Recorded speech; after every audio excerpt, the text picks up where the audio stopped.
कीबा amber tribe के अंदर Oscar बहुत ज़्यादा हार्ड वर्क कर रहा था। चीफ निंग ने ऑस्कर को ट्राइब के इनर पार्ट में आने की इजाज़त दे दी थी। ऑस्कर अपनी ट्रेनिंग पूरी करने के बाद निंगरोंग के लिए डेजर्ट्स प्रिपेयर करता है। इधर निंगरोंग ऑस्कर को ट्राइब के रूल्स के बारे में बताना चाहती थी, लेकिन ऑस्कर का हार्ड वर्क देखकर उसकी बताने की हिम्मत नहीं हो रही थी। तभी ऑस्कर वहाँ पर आ जाता है। वह निंगरोंग से कहता है, तुम अभी तक सोई क्यों नहीं? निंगरोंग ऑस्कर से पूछती है, क्या तुम्हारी ट्रेनिंग खत्म हो गई? ऑस्कर हाँ में जवाबदार कहता है, चीफ निंग सच में मेरी बहुत ज़्यादा वैल्यू करते हैं। उन्होंने मुझे इनर क्लैन में आने की इजाज़त दे दी थी, जो कि सिर्फ आउटसाइडर में ग्रेट सोलैंड मास्टर ही जा सकते हैं। निंगरोंग कहती है, तुम हार्ड वर्क कर रहे हो? ऑस्कर कहता है, मैंने अभी भी ट्रेनिंग को ख़त्म किया है। मैंने तुम्हारे लिए डेजर्ट्स प्रिपेयर किए हैं, तुम टेस्ट कर लो। अगर ये तुम्हें अच्छा लगे तो मैं तुम्हारे लिए और भी बना दूंगा। वह निंगरोंग को आराम करने कहता है और वहाँ से जाने लगता है। निंगरोंग ऑस्कर को रोकती है। वह पूछती है, ऑस्कर तुम मेरे प्रति इतना अच्छे क्यों हो? ऑस्कर कहता है, रोंग मैं तुमसे प्यार करता हूँ, इसीलिए मैं तुम्हें अच्छे से ट्रीट करता हूँ। निंगरोंग बहुत ज़्यादा रो रही थी। ऑस्कर के कुछ पल्ले नहीं पड़ता। वह निंगरोंग को शांत करता और कहता है, क्या हुआ मुझे बताओ, मैं तुम्हारी ज़रूर मदद करूँगा। निंगरोंग ऑस्कर को मिनी हार्ट अटैक दे देती है और कहती है, हम कभी साथ नहीं रह सकते, अब सब कुछ यहीं पर ख़त्म करते हैं। ऑस्कर बहुत ज़्यादा हैरान रह जाता है। बेचारे को तो रात में सूरज दिखाई दे रहे थे।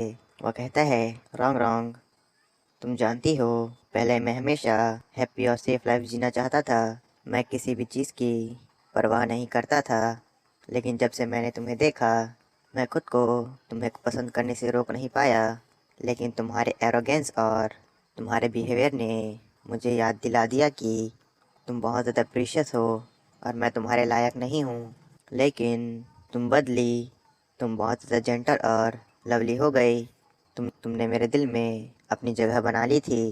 भाई लोग, सच बताऊं तो मैंने अपनी पूरी लाइफ में इतने स्वीट वर्ड्स का आज तक यूज़ नहीं किया और सोचा था कभी यूज़ भी नहीं करूँगा, लेकिन आज कर रहा हूँ।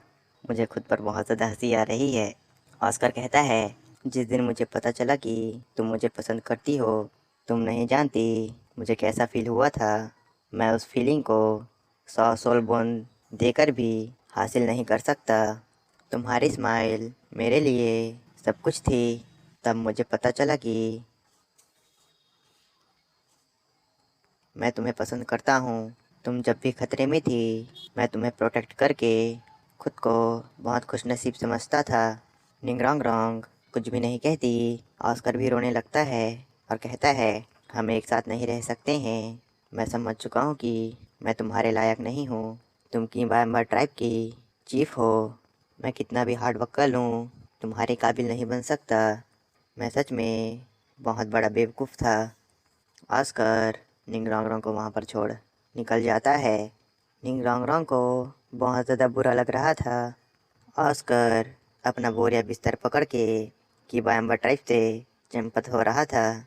निंगरोंग ऑस्कर से पूछती है, तुम क्यों जा रहे हो? ऑस्कर कहता है, अब जब मैं जान चुका हूँ कि मैं तुम्हारे लायक नहीं हूँ, तो मैं क्यों यहाँ पर रहूँ? निंगरोंग ऑस्कर से अपना लव कन्फेस करती है। ऑस्कर बहुत ज़्यादा हैरान रह जाता है। वह बहुत ज़्यादा खुश हो जाता है। निंगरोंग कहती है, मैं पहले तुम्हारे बिल्कुल भी केयर नहीं करती थी। मुझे किसी चीज़ से फ़र्क नहीं पड़ता था, लेकिन तुम हमेशा मेरे प्रति ऑनेस्ट थे। लेकिन मेरी कहने की हिम्मत नहीं हुई।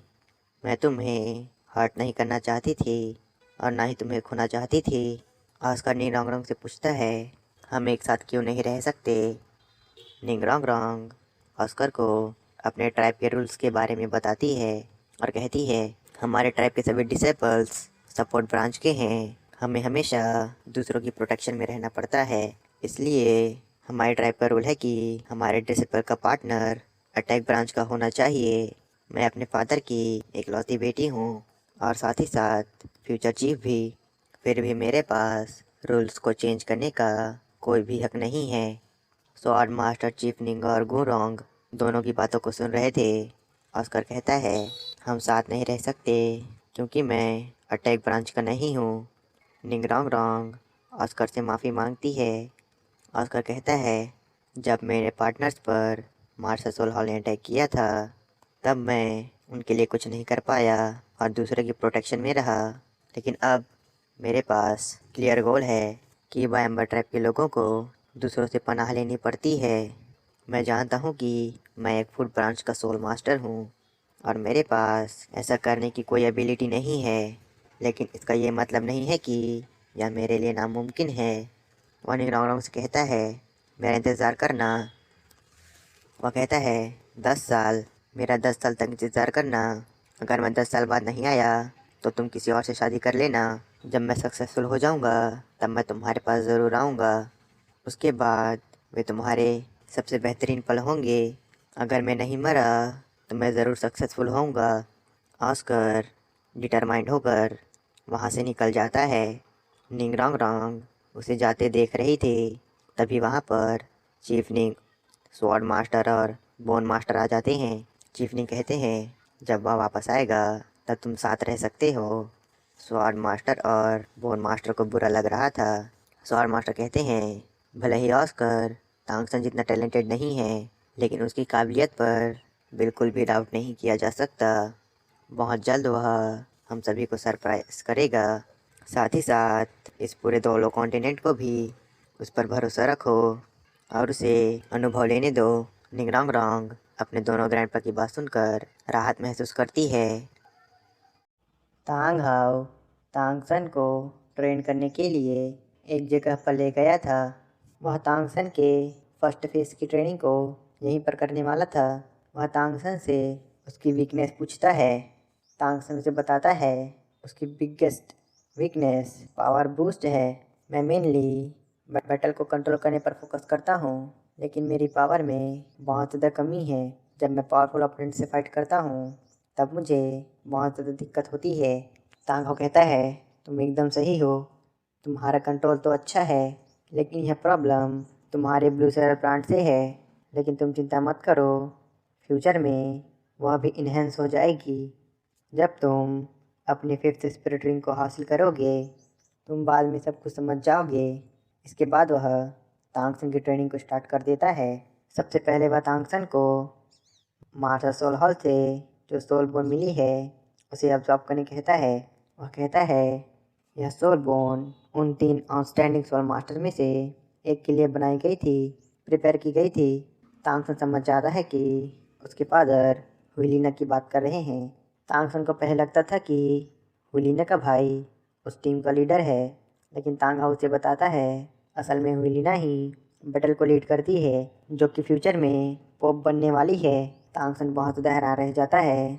उसकी किस्मत अच्छी थी कि उसकी पर्पल डेमन आई जीनी मेस्मराइज को रेसिस्ट कर सकता है। तांग हाउ तांगसन को उस सोलबोन को फ्यूज़ करने के लिए कहता है। तांगसन सोलबोन को एब्जॉर्ब करने लगता है। तांगसन हर चीज़ को एकदम क्लियरली देख पा रहा था। तांगसन की बॉडी से स्पिरिट पावर बाहर निकल रही थी। तांगसन उस सोलबोन को एब्जॉर्ब कर लेता है। उसकी विजन पावर बहुत ज़्यादा इम्प्रूव हो गई थी। तांगसन तांग हाउ की गाइडेंस को फॉलो करता है। तांग हाउ तांगसन से अपनी स्पिरिट पावर का यूज़ करने से मना करते हैं। तांगसन की आंखों में दर्द हो रहा था। वह सक्सेसफुली सोलबोन को एब्जॉर्ब कर लेता है। फिर भी तांग हाउ तांगसन को मेडिटेट कराता है। तांगसन की पर्पल डेमन आई और विजडम स्कल बोन एक दूसरे के साथ अच्छे से काम कर रहे थे। तांगसन की पर्पल डेमन आई अपग्रेड हो गई थी। वह अपने फाइनल स्टेज बाउंडलेस से एक स्टेप पीछे था। तांगसन 200 मीटर दूर की चीज़ों को भी क्लियरली देख पा रहा था। तांग और तांगसन की आंखों में जो ग्लो है उसके बारे में पूछता है। तांगसन अपने फादर को पर्पल गॉड लाइट के बारे में बताता है, जिसके बाद तांग और तांगसन की रियल ट्रेनिंग शुरू कर देता है। तांगसन मेडिटेट कर रहा था तभी उसकी आंखों से लेज़र निकलती है जो एक चट्टान को डिस्ट्रॉय कर देता है। तांगसन की स्पिरिट पावर 100 टाइम्स बढ़ गई थी। इस विजडम स्कल बोन की वजह से तांगसन की कॉम्बैट एबिलिटी बहुत ज़्यादा बढ़ने वाली थी। तांगसन की स्पिरिट पावर अब एक ग्रेट सोलैंड मास्टर जितनी होने वाली थी। तांग हाउ तांगसन को 81 रैंडम हैमिंग स्किल की प्रैक्टिस करने कहता है। लेकिन तांगसन चट्टानों पर ठीक से खड़ा भी नहीं हो पा रहा था और एंडरमैन हैमलिंग स्किल की प्रैक्टिस भी नहीं कर पा रहा था। वाटरफॉल की चट्टानें पानी के फोर्स की वजह से बहुत ज़्यादा चिकनी हो गई थी। तांगसन घोंसली ट्रेस का यूज़ करके चट्टान पे खड़ा हो जाता है। तांग हाउ तांगसन को उसकी सोल पावर को कल्टीवेट करने कहता है। तांगसन पूछता है, आपने तो मेरी सोल पावर को सील कर दिया है, तो मैं यह कैसे कर सकता हूँ? तांग हाउ कहता है, ट्राई करने के बाद तुम खुद समझ जाओगे। तांगसन भले ही जुआनते स्ट्राइक का यूज़ नहीं कर पा रहा था, लेकिन यह उसकी कल्टीवेशन को बिल्कुल भी अफेक्ट नहीं कर रहा था। तांगसन वाटरफॉल के टॉप पर पहुंच जाता है, लेकिन लास्ट में वाटर ड्रैगन आकर तांगसन को वापस नीचे भेज देता है। तांगसन बार बार वाटर ड्रैगन से हार रहा था। तांगसन फिर से ट्राई करता है। इस बार वह वाटर ड्रैगन को हरा देता है और अपनी 81 हैमरिंग स्किल की प्रैक्टिस को कंप्लीट कर लेता है। तांगा मन में कहता है, मुझे 81 हैमरिंग को मास्टर करने में 6 महीने लगे थे, लेकिन तांगसन ने तो 3 महीनों में कर दिया। वह तांगसन से कहता है, तुमने बहुत अच्छा किया, लेकिन तुम और बेहतर कर सकते थे। इसके बाद वह तांगसन को एक लकड़ी का हैमर दे देता है और उससे फिर से 81 हैमरिंग स्किल की प्रैक्टिस करने कहता है। वह कहता है, अगर इसका हैंडल टूट जाए तो दूसरा अपने खुद से बना लेना। तांगसन फिर से उस लकड़ी के हैमर के साथ अपनी प्रैक्टिस शुरू कर देता है। तांगसन को उस लकड़ी के हैमर के साथ प्रैक्टिस करने में बहुत ज़्यादा दिक्कत आ रही थी। वह जैसे तैसे वाटरफॉल के टॉप पर पहुंच जाता है, लेकिन वाटर ड्रैगन उस लकड़ी के हैमर को तोड़ देता है और तांगसन को चपाक से पानी में गिरा देता है। तांगसन दूसरा हैमर बनाता है और फिर से वाटरफॉल में चढ़ने। तीसरी तरफ भी आओ अपने ब्रदर्स के साथ ब्लू लाइटनिंग टैरेंट ड्रैगन क्लैन पहुंच गई थी। युतियान हैंग सीधे ट्राइब के अंदर चला जाता है। बी आर बेबीदोंग भी उन दोनों के पीछे चली जाती है। युतियान हैंग और युतियान जिंग अपने ग्रैंडपा को ग्रीट करते हैं। ग्रैंड मास्टर के फादर ट्राइब चीफ थे। वे युतियान और युतियान जिंग से पूछते हैं, ये दोनों कौन हैं?